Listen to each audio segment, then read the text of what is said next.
اللہ کریم جس کو نبی اور رسول بنائے وہی نبی اور رسول ہوتا ہے، کوئی اپنی مرضی سے نبی اور رسول نہیں بن سکتا۔ نبی کریم صلی اللہ علیہ وسلم کو اللہ نے خاتم النبیین بنا کے بھیجا، اب کوئی حضور کے بعد نبی نہیں آئے گا۔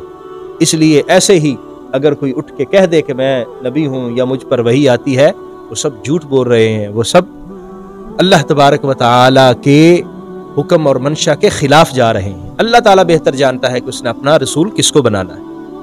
اپنے فریب کی بنا پر اپنے آپ کو ڈیگریڈ کر رہے ہیں۔ اصل تو عزت وہ ہے جو اللہ عطا فرمائے، اور اللہ نے جو عزت عطا فرمانی ہے وہ اس کو نہیں سمجھ رہے، اور وہ اس سے دور بھاگ کے خود اپنے آپ کو معزز بنانے کی کوشش کر رہے ہیں۔ عزت ایسے نہیں ملتی، عزت اللہ جل مجدہ الکریم عطا فرمائے تو ملتی ہے۔ تو چونکہ انہوں نے سمجھا کہ عزت جو ہے وہ لوگوں کے پاس ہے اور اللہ اور اس کے رسول کے پاس عزت نہیں تھی ان کے سوچ کے مطابق، تو اس لیے یہ اس طرح کی کوشش کرتے رہے، وگرنہ حقیقت کیا ہے کہ عزت جو ہے وہ اللہ اور اس کے رسول کے پاس۔ جب قرآن مجید نازل ہوا نا جی، تو یہ مغیرہ بن شعبہ ہے اور اس طرح کے دوسرے لوگ ہیں، وہ کہتے ہیں وہ ہم پر کیوں نہیں نازل ہوا؟ ہمارے پاس مال بھی زیادہ ہے، ہمارے پاس دولت بھی زیادہ ہے، ہمارے اولاد بھی زیادہ ہے، ہر چیز ہم معاشرے میں زیادہ رکھتے ہیں، تو قرآن تو ہم پر نازل ہونا چاہیے تھا، یا طائف کے جو سردار ہیں ان پر نازل ہونا چاہیے تھا۔ یہ محمد عربی پر کیسے نازل ہو گیا صلی اللہ علیہ وسلم، جو ایک یتیم گھر میں پیدا ہوئے، جو ایک یتیم حالت میں اور ایک عام طور پر معاشی حوالے سے ذرا کمزور گھر میں پیدا ہوئے؟ تو اللہ تبارک و تعالیٰ نے ارشاد فرمایا کہ یہ اللہ تعالیٰ کی عطا ہے، اللہ جس کو چاہتا ہے اپنا رسول ہونے کے لیے منتخب فرما لیتا ہے۔ اللہ تبارک و تعالیٰ کے بندے بن جائیں، رسول اللہ صلی اللہ علیہ وسلم کے غلام بن جائیں، حضور کے امتی بن جائیں، تقوی اختیار کریں، پرہیزگاری اختیار کریں، تو عزت بھی اسی میں ہے اور رتبہ بھی اور مقام بھی اسی میں ہے۔ ورنہ جس مکر و فریب میں یہ لگے ہیں کہ راہ ہدایت سے لوگوں کو دور کرنے کی کوشش کر رہے ہیں اور لوگوں کے رستے میں رکاوٹ ڈالنے کی کوشش کر رہے ہیں، حضور کی دعوت کو روکنے کی کوشش کر رہے ہیں، تو اس طرح عزت نہیں ملتی۔ اس طرح مکر و فریب سے آدمی اللہ کے ہاں رسوائی کا حقدار بنتا ہے۔ عزت اس وقت ملے گی جب کامل مومن بنے اور اپنی اطاعت اور فرما برداری کے ذریعے عزت حاصل کرنے کی کوشش کرے۔ اعوذ باللہ من الشیطان الرجیم، بسم اللہ الرحمن الرحیم، وَلَقَدْ يَسَّرْنَا الْقُرْآنَ لِلذِّكْرِ فَهَلْ مِن مُدَّكِرٍ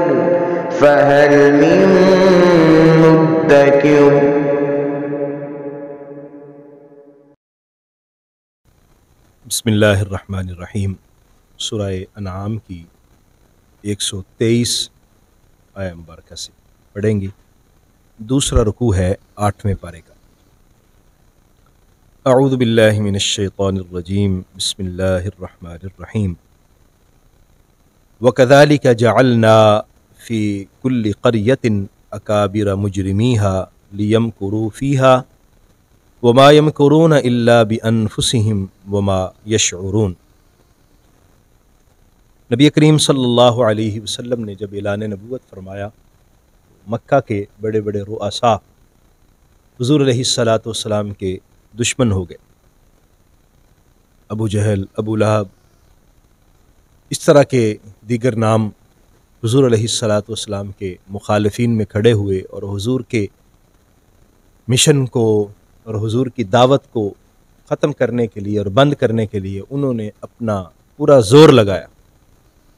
اللہ تعالیٰ ارشاد فرماتا ہے کہ یہ لوگ اصل میں مقصد ان کا یہ ہوتا ہے کہ اپنی جو ان کی ایک دھاک ہے اور ایک سٹیٹس ہے وہ ختم نہ ہو جائے۔ یہ بڑے بڑے لوگ جو ہیں وہ بڑے مجرم بن جاتے ہیں۔ آپ دیکھیے کہ جب حضور مدینہ طیبہ گئے تو وہاں پر عبداللہ ابن ابی منافق جو تھا وہ اس وقت ان کا رئیس تھا اور بڑا تھا، اور اس نے اس وجہ سے حضور کی مخالفت شروع کر دی کہ چونکہ اب میری جو سیٹ ہے وہ ختم ہو گئی اور جو رتبہ اور مقام لوگ مجھے دیتے تھے، عزت اور احترام مجھے دیتے تھے، اب ان کو دینا شروع کر دیا۔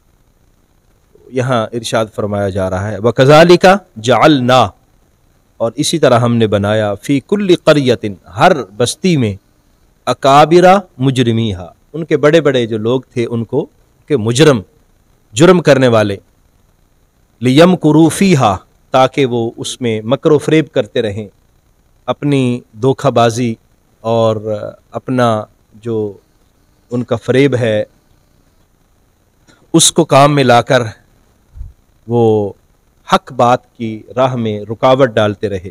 وما یمکرون الا بانفسہم، اور وہ فریب نہیں کرتے مگر اپنے آپ کے ساتھ۔ وما یشعرون، اور وہ اس بات کا شعور نہیں رکھتے۔ وہ سمجھتے ہیں کہ ہم اپنا سٹیٹس بچا رہے ہیں، ہم اپنا عزت مقام اور رتبہ بچا رہے ہیں، حالانکہ حقیقت یہ ہوتی ہے کہ وہ اپنے فریب کی بنا پر اپنے آپ کو ڈیگریڈ کر رہے ہیں۔ اصل تو عزت وہ ہے جو اللہ عطا فرمائے، اور اللہ نے جو عزت عطا فرمانی ہے وہ اس کو نہیں سمجھ رہے، اور وہ اس سے دور بھاگ کے خود اپنے آپ کو معزز بنانے کی کوشش کر رہے ہیں۔ عزت ایسے نہیں ملتی، عزت اللہ جل مجدہ الکریم عطا فرمائے تو ملتی ہے۔ تو لیکن چونکہ انہوں نے سمجھا کہ عزت جو ہے وہ لوگوں کے پاس ہے اور اللہ اور اس کے رسول کے پاس عزت نہیں تھی ان کے سوچ کے مطابق، تو اس لیے یہ اس طرح کی کوشش کرتے رہے، وگرنہ حقیقت کیا ہے کہ عزت جو ہے وہ اللہ اور اس کے رسول کے پاس تھی۔ وَلِلَّهِ الْعِزَّةُ وَلِرَسُولِهِ، اللہ اور اس کے رسول کے پاس عزت تھی، عزت ان کو وہاں سے ملنی تھی۔ وَإِذَا جَاءَتْهُمْ آیَةٌ، اور جب بھی کوئی آیت ان کے پاس آئے، قالو، تو یہ کہتے ہیں لن نؤمن، ہم ایمان نہیں لائیں گے، حتی نؤتا مثل ما اوتی رسول اللہ، حتیٰ کہ ہمیں بھی ویسے ہی دیا جائے جیسے اللہ کے رسولوں کو ملا ہے، جیسے ان کو اللہ کی طرف سے مقام اور رتبہ ملا ہے ہمیں بھی ملے تو ہم بھی ایمان لے آتے ہیں۔ اب جب قرآن مجید نازل ہوا نا جی، تو یہ مغیرہ بن شعبہ ہے اور اس طرح کے دوسرے لوگ ہیں، وہ کہتے ہیں وہ ہم پر کیوں نہیں نازل ہوا، ہمارے پاس مال بھی زیادہ ہے، ہمارے پاس دولت بھی زیادہ ہے، ہمارے اولاد بھی زیادہ ہے، ہر چیز ہم معاشرے میں زیادہ رکھتے ہیں، تو قرآن تو ہم پر نازل ہونا چاہیے تھا، یا طائف کے جو سردار ہیں ان پر نازل ہونا چاہیے تھا، یہ محمد عربی پر کیسے نازل ہو گیا صلی اللہ علیہ وسلم، جو ایک یتیم گھر میں پیدا ہوئے، جو ایک یتیم حالت میں اور ایک عام طور پر معاشی حوالے سے ذرا کمزور گھر میں پیدا ہوئے۔ تو اللہ تبارک و تعالیٰ نے ارشاد فرمایا کہ یہ اللہ تعالیٰ کی عطا ہے، اللہ جس کو چاہتا ہے اپنا رسول ہونے کے لیے منتخب فرما لیتا ہے۔ اللہ اعلم حیث یجعل رسالتہ، اللہ تعالیٰ زیادہ بہتر جانتا ہے کہ اس نے اپنا عہدہ رسالت کہاں رکھنا ہے، اس نے رسول کس کو بنانا ہے، یہ اللہ کا انتخاب ہے۔ اور یہاں سے پھر ہمیں یہ بات بھی پتہ چلی کہ اللہ کریم جس کو نبی اور رسول بنائے وہی نبی اور رسول ہوتا ہے، کوئی اپنی مرضی سے نبی اور رسول نہیں بن سکتا۔ نبی کریم صلی اللہ علیہ وسلم کو اللہ نے خاتم النبیین بنا کے بھیجا، اب کوئی حضور کے بعد نبی نہیں آئے گا، اس لیے ایسے ہی اگر کوئی اٹھ کے کہہ دے کہ میں نبی ہوں یا مجھ پر وحی آتی ہے، وہ سب جھوٹ بول رہے ہیں، وہ سب اللہ تبارک و تعالیٰ کے حکم اور منشا کے خلاف جا رہے ہیں۔ اللہ تعالیٰ بہتر جانتا ہے کہ اس نے اپنا رسول کس کو بنانا ہے۔ سیصیب الذین اجرموا صغار عند اللہ، اور وہ لوگ جنہوں نے جرم کیے ان کو رسوائی پہنچے گی اللہ کے ہاں، وعذاب شدید، اور شدید عذاب پہنچے گا، بما کانوا یمکرون، کیونکہ وہ فریب کرتے رہے اور مکر سے کام لیتے رہے۔ تو یہ لوگ جو مکر اور فریب کرتے رہے اللہ تبارک و تعالیٰ کی بارگاہ سے رسوائی کے حقدار ٹھہریں گے۔ یہ عزت تلاش کر رہے ہیں، اور عزت تلاش کرنے کے لیے انہوں نے جو رستہ نکالا ہے وہ بالکل غیر فطری رستہ ہے، یہ درست رستہ نہیں ہے۔ اللہ تبارک و تعالیٰ کے بندے بن جائیں، رسول اللہ صلی اللہ علیہ وسلم کے غلام بن جائیں، حضور کے امتی بن جائیں، تقوی اختیار کریں، پرہیزگاری اختیار کریں، تو عزت بھی اسی میں ہے اور رتبہ بھی اور مقام بھی اسی میں ہے۔ ورنہ جس مکر و فریب میں یہ لگے ہیں کہ راہ ہدایت سے لوگوں کو دور کرنے کی کوشش کر رہے ہیں اور لوگوں کے رستے میں رکاوٹ ڈالنے کی کوشش کر رہے ہیں، حضور کی دعوت کو روکنے کی کوشش کر رہے ہیں، تو اس طرح عزت نہیں ملتی۔ اس طرح مکر و فریب سے آدمی اللہ کے ہاں رسوائی کا حقدار بنتا ہے۔ عزت اس وقت ملے گی جب کامل مومن بنے اور اپنی اطاعت اور فرما برداری کے ذریعے عزت حاصل کرنے کی کوشش کرے۔ اللہ کریم ہمیں سمجھنے کی اور عمل کرنے کی توفیق عطا فرمائے، آمین۔ وآخر دعوایا ان الحمد للہ رب العالمین۔